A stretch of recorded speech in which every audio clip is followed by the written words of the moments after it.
Olá pessoal, tudo jóia? Jadir Rezende Neto aqui, Procurador Federal, professor de vocês de Direito Administrativo. Hoje nós faremos um apanhado aqui de algumas questões, mostraremos para vocês como tem sido abordado alguns temas, né, na prova de vocês, né, a prova realizada, né, executada, planejada pela FGV, e mostraremos também alguns palpites que eu considero importantes, alguns temas, né? A gente tem sempre que lembrar que em relação à prova da OAB, como em relação a provas de concurso em geral, aquelas pessoas que fazem as provas, os examinadores, né, que elaboram as questões, eles são pessoas que também vivem na mesma sociedade em que nós. E, portanto, eles também são afetados pelas notícias, né, do noticiário político, econômico, né, que todos os dias acontece no nosso país. E é por isso, portanto, que a gente sempre tem que ficar esperto em relação ao que está acontecendo, porque aquilo tem reflexo, né, no direito, e tendo reflexo no direito, portanto, ele pode ser abordado na prova de vocês. Vejam vocês um exemplo importante, um exemplo do que eu acabo de dizer.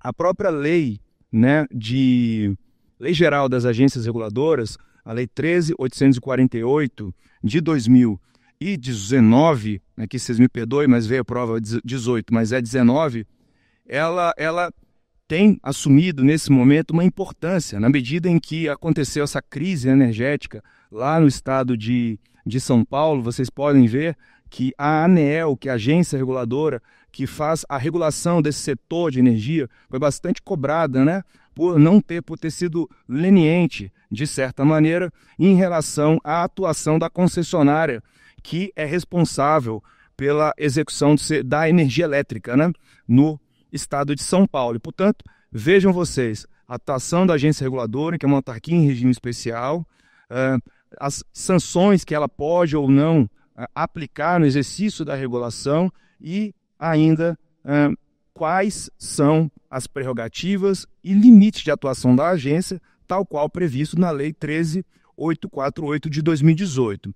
Vejam essa questão aqui, no qual foi cobrada no 36º, que diz o seguinte: a Agência Reguladora Federal ALFA, criada no ano corrente, tem intenção de formalizar um acordo de cooperação com a Agência Reguladora Estatal Beta, ou seja, uma agência reguladora federal pretende formalizar um acordo de cooperação com uma agência ou órgão regulador estadual para descentralizar, aqui fala, viso descentralizar atividades normativas, fiscalizatórias, sancionatórias e arbitrais, com o intuito de conferir maior eficiência à atuação das duas entidades. É uma sinergia entre uma agência reguladora federal e uma estadual, para que com isso eles ganhem, né, tenham ganhos de eficiência na execução dessa política de regulação. Pois bem, aí prossegue a questão. Nesse contexto, à luz do disposto na Constituição e na Lei 13.848 de 2019, assinale a alternativa correta. Letra A.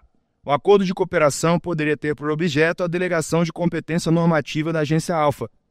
Errado. Isso colide frontalmente com o que dispõe a lei. A descentralização aqui pode ser, sim, de atividades fiscalizatórias, ou seja, a fiscalização de um exercício de uma atividade econômica, sancionatórias, ou seja, a aplicação efetiva de uma sanção, de uma multa, de uma interdição, e arbitrais. Mas jamais a agência federal pode promover a delegação de suas competências normativas. As competências normativas que são, portanto, entregues para que ela cumpra o seu mister pela própria lei. E a Lei 13.848 de 2018, nesse aspecto, é bastante clara. Ela proíbe, de maneira textual, a delegação de competências normativas. Perfeito, essa não é. Letra B. A execução da fiscalização do objeto da delegação pela agência Beta, por ser estadual, não precisa observar as normas federais pertinentes. Pessoal, errado, é até intuitivo. A delegação da competência fiscalizatória, sancionatória, arbitral, ela não esgota, não se trata de uma descentralização total das competências. A agência reguladora federal continua no exercício de suas competências, entregando parte delas, portanto, para essa agência estadual. De maneira que a delegação, para que seja válida, ela deverá ser mantida, ser objeto de permanente observância das normas federais pertinentes. Agência alfa, agência beta, agência seja estadual, seja municipal, que recebeu essa competência para fiscalizar na forma da Lei Geral das Agências Reguladoras, ela continua obrigada a observar as normas federais pertinentes. Pois bem, a C, a execução de competência delegada pelo acordo de cooperação à agência beta independe do acompanhamento e da avaliação da agência alfa. Errado mais uma vez.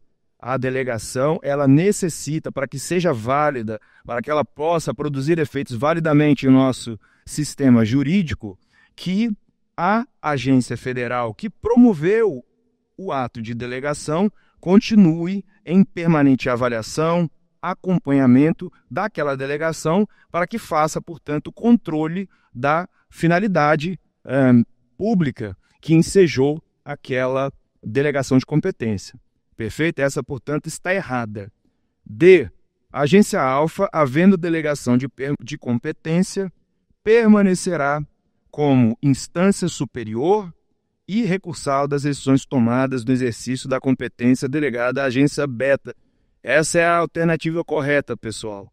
Vejam vocês que a instância recursal, né, a revisão das decisões tomadas pela agência que recebeu a delegação será da agência que promoveu a delegação, no caso, a agência federal alfa. Pessoal, uma dica aqui importante.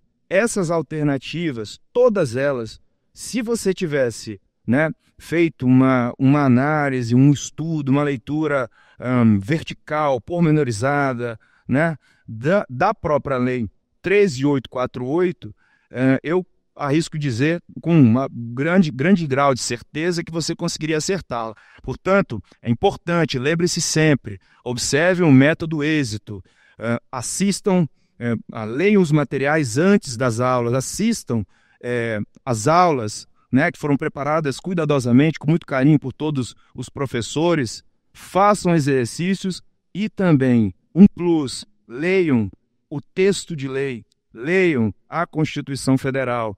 Muitas das questões que serão cobradas de vocês estarão ali, né?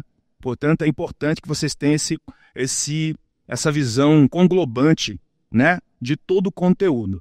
Pois bem,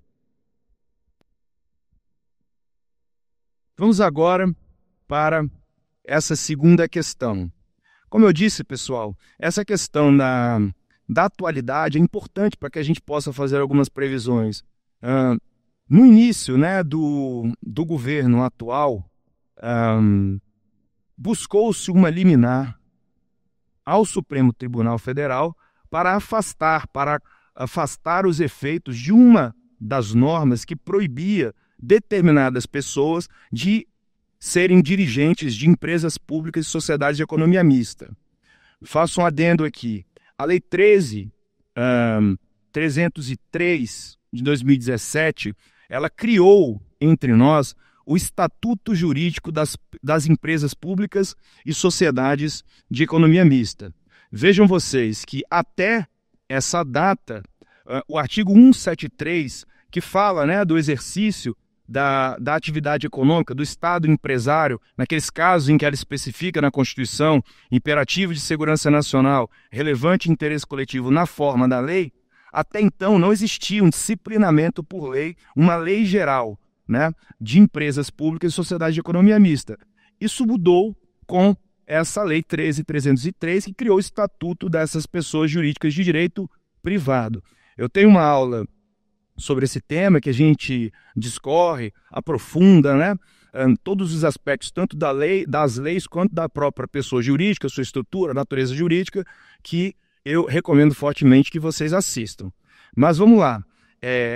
Esse dispositivo que proibia a nomeação de determinadas pessoas para dirigentes dessas empresas públicas, ele foi questionado. Portanto, essa lei, mais uma vez, voltou à pauta política, né, a pauta do debate público como um todo.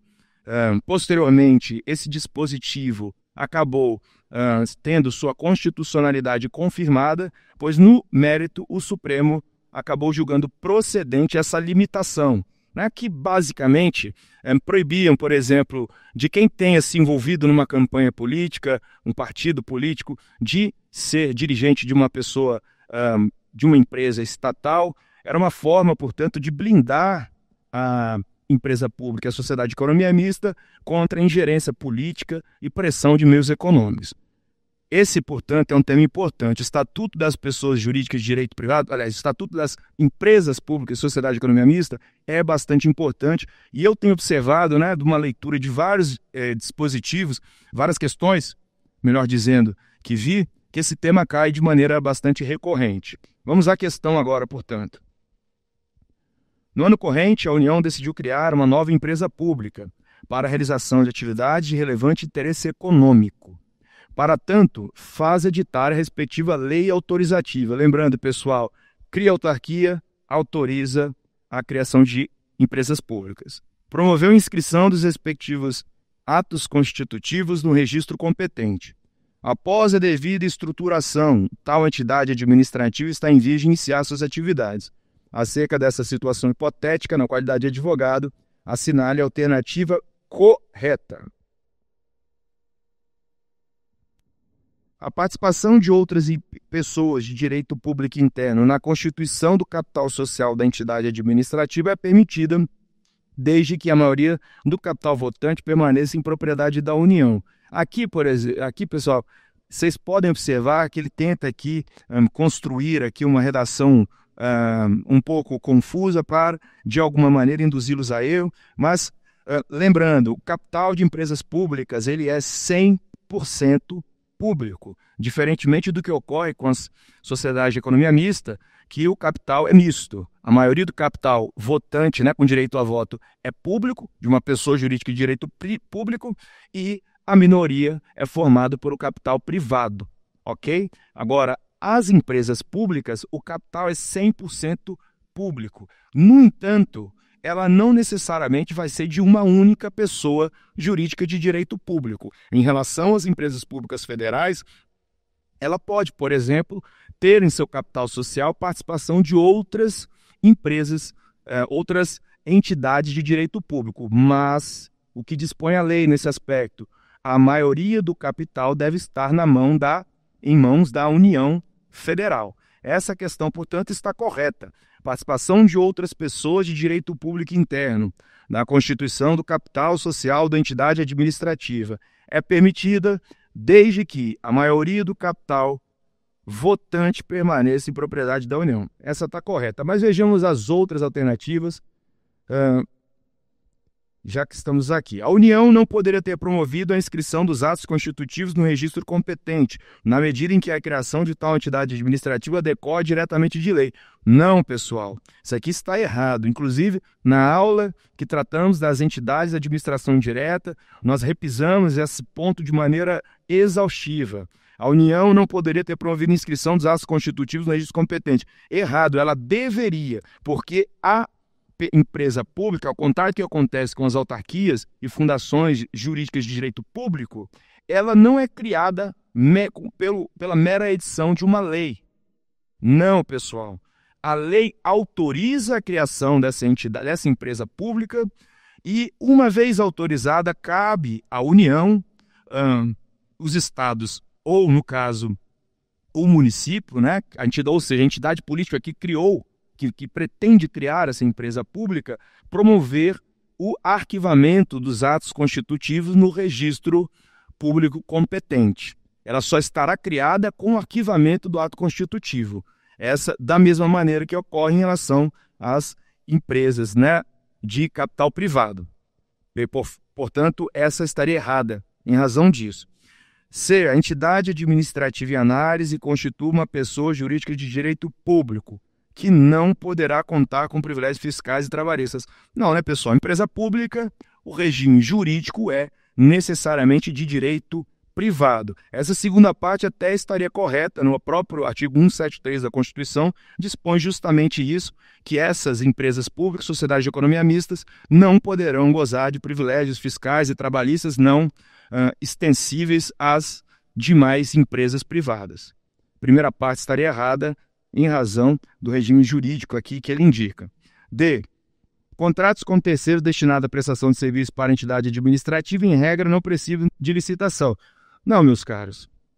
Em se tratando de uma entidade administrativa, da entidade de administração indireta do Estado, regra geral, sim, ela deverá submeter-se à licitação prévia à contratação de qualquer espécie. Obviamente que, em se tratando de empresas estatais que atuam no domínio econômico, elas terão um regime diferenciado em relação à licitação, que está previsto, portanto, na própria Lei 13.303. Ok? É isso. Agora vamos falar aqui, pessoal, de uma questão de controle. Uma determinada prestação, concessão de serviço público, né? Falemos disso. Para vocês terem uma ideia como os temas, eles são entrelaçados muitas vezes com formulações principiológicas. Ele dá lá um caso concreto e quer de vocês que vocês digam qual é o princípio, né, que majoritariamente incide sobre aquela situação, sobre aquela hipótese concreta. Por isso que é importante que vocês tenham um domínio, né, dos princípios explícitos, né, princípios da administração, sejam explícitos, implícitos, aqueles decorrentes da própria Constituição ou de leis em vigor em nosso país. Determinados bens, né, que haviam sido revertidos para a concessão de um serviço público, ao final da concessão, se tratando de bens já amortizados, quando do advento do termo final do contrato, eles poderiam ficar com, portanto, a administração, ou seja, cessado o contrato de concessão de serviço público. Aqueles bens que foram utilizados na realização da concessão, eles deveriam ser revertidos, ou seja, voltar ao patrimônio jurídico da empresa que foi contratada para prestar o serviço. Lembremos, pessoal, aqui a gente está falando de direito administrativo. Nós estamos falando de um regime de superioridade do Estado em relação ao particular. Obviamente, na forma da lei, observados as balizas constitucionais, mas sim entendendo, aceitando que existe entre o Estado e os particulares uma relação de verticalidade que impõe, portanto, a supremacia do interesse público sobre o privado. Agora, esses bens, né, que supostamente deveriam voltar para a propriedade do particular que prestou o serviço, mas não são. Eles continuam engajados, né, na realização do serviço público, agora, seja pela administração direta, né, a execução direta daquele serviço público, seja pela contratação de uma outra empresa ou concessionária. Qual é, portanto, o fundamento? Qual que é o princípio que justifica essa não reversão dos bens já amortizados? Aí vem lá. Desconcentração. Não, pessoal. Desconcentração se dá quando há a criação de órgãos. A desconcentração se dá quando há a distribuição, descentralização de pequenos centros de competência. Né? A gente vai ver essa matéria na teoria do órgão e como a questão da hierarquia, né? A existência de subordinação, mas não é aqui, portanto, não se trata do princípio da desconcentração. Princípio da imperatividade, não é o caso. Não se trata aqui tão somente de um ato de império do Estado impor unilateralmente uma obrigação ao contratado. Não é esse, portanto, o caso. Continuidade dos serviços públicos. É exatamente isso. Porque uma vez cessado, né, rescindido o contrato ou concluído um contrato, a depender se ele for um contrato a termo, né, esses bens que são utilizados na realização do serviço público, eles não podem simplesmente serem retirados ou eventualmente excluídos da prestação de serviço sob pena de você causar uma descontinuidade do serviço público. E o princípio da continuidade do serviço público, inclusive, está na lei de concessões, é um princípio que é fundamental, né, para que todos esses serviços, prestações do Estado continuem sendo executados, especialmente em se tratando de serviços essenciais. Subsidiariedade também não se trata disso de maneira alguma.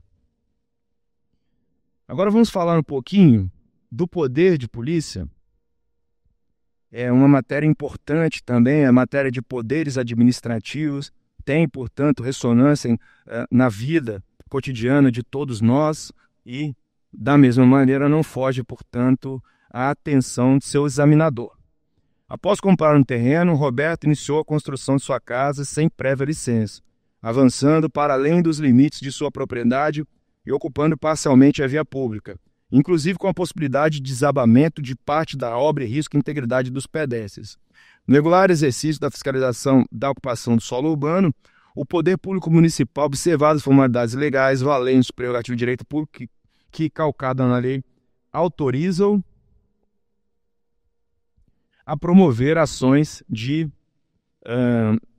prevenção e repressão. Portanto, vamos aqui comigo. O que ele quer aqui de vocês é que você diz qual que é o poder, né, que concretamente autoriza que o poder público possa, portanto, intervir contra, limitando o interesse, um direito ou uma liberdade.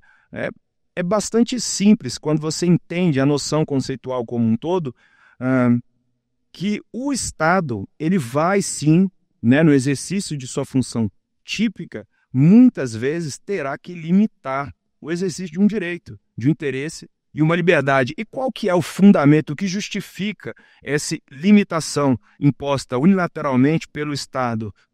É o princípio, né, da proteção do interesse público, correto? O interesse coletivo, a supremacia do interesse público sobre o privado. Aqui, vejam vocês que Roberto construiu uma casa sem licença prévia, avançando para além dos limites de sua propriedade, ocupando uma via pública. Não tinha licença prévia, invadiu propriedade pública e, inclusive, com essa construção, ele acabou gerando um risco de desabamento da obra, ou seja, risco às pessoas, aos transeuntes, aos imóveis contíguos. E o Estado, com base nisso, ele pode ou ele deve atuar? Ele deve atuar, pessoal. Ele pode, portanto, atuar no exercício do poder de polícia. Era isso que a questão queria de vocês. Lembremos aí do artigo 78 do CTN, que traz um conceito, né? O professor Ari vai detalhar com vocês nas aulas dele. E eu sempre falo, quando vocês pensarem no poder de polícia, lembram da sigla DIL, direito, interesse e liberdade, limitação. A ideia do poder de polícia, portanto, é atuar de maneira preventiva, evitando, portanto, que um dano social aconteça, um dano individual, e também repressiva, como é esse caso, ele vai determinar que esse particular, que foi o autor dessa construção irregular, ele terá que demolir. Aqui não há como aceitar sequer a regularização, porque ela está invadindo propriedade pública e há risco de morte, né, no caso das pessoas que por lá transitam. Essa, portanto, seria mais uma questão, a do poder de polícia.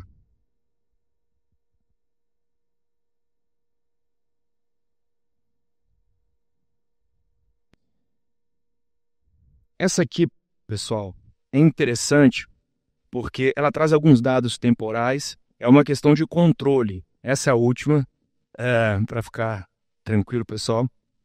Essa é uma questão de controle, é uma questão importantíssima. A administração pública, diante, né, de eventual ilegalidade, ela pode, ato praticado ou evado com ilegalidade, ela pode, no exercício de sua própria autotutela, anular os atos que são considerados ilegais e revogar aqueles que julgar inconvenientes ou inoportunos. Perfeitos? Mas esse exercício da autotutela ele tem limites. Os limites decorrem na própria lei, a jurisprudência do Supremo, inclusive, tem duas súmulas bastante conhecidas, 473 é uma delas, né, que tratam desse tema, mas a própria Lei do Processo Administrativo Federal, a 9784/99, trata desse tema de maneira expressa.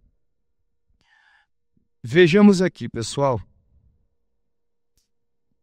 Trata-se de um caso de um pretenso pai, ou seja, uma pessoa, né, buscou um benefício de pensão por morte. Ela alega que esse falecido era seu pai, e esse pai era servidor público federal. Para tanto, ela apresentou aludidos documentos forjados e logrou a concessão do benefício junto ao órgão de origem. Em março de 2011, esse ato, né, que concedeu a pensão, ele foi objeto de registro pelo Tribunal de Contas da União. Trata-se de um procedimento previsto, né, para todos os atos de pensão, aposentadoria, uma vez deferidos pela entidade pública, ele vai ser, mais uma vez, ele precisa de ser confirmado pelo Tribunal de Contas da União, se tratando da administração federal. Beleza? Ele, portanto, conseguiu o benefício em 2011 e ele conseguiu o registro dessa decisão que concedeu o benefício em 2014.